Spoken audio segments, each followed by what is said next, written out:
Salut! Vă prezint un caz clasic când am reabilitat atât arcada superioară cât și cea inferioară.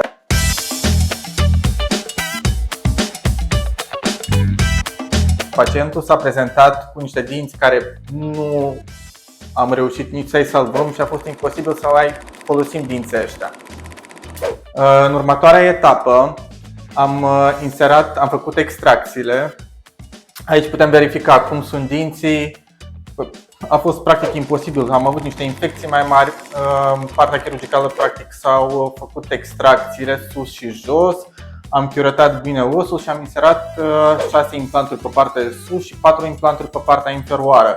Pe partea stângă sus am mai făcut și o adiție de os, pentru că practic a fost imposibil să inserăm un implant pe stânga sus.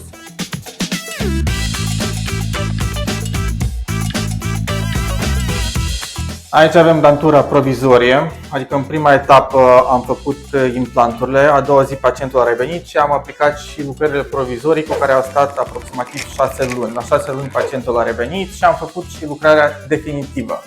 Lucrarea definitivă e pe un schelet metalic pe care practic am pus niște coroane din zirconiu, atât pe partea de sus cât și pe partea inferioară. Astea sunt coroanele din zirconiu și gingia falsă pentru a nu avea niște dinți mult prea mari. Dantura finală. Pacientul acum se mai antrenează să zâmbească. Încă nu am învățat cum să zâmbească corect cu noua dantură.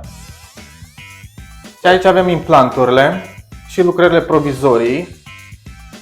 Practic aici verificăm 6 implanturi. Avem și adiția de os pe partea stângă sus, de ziceam.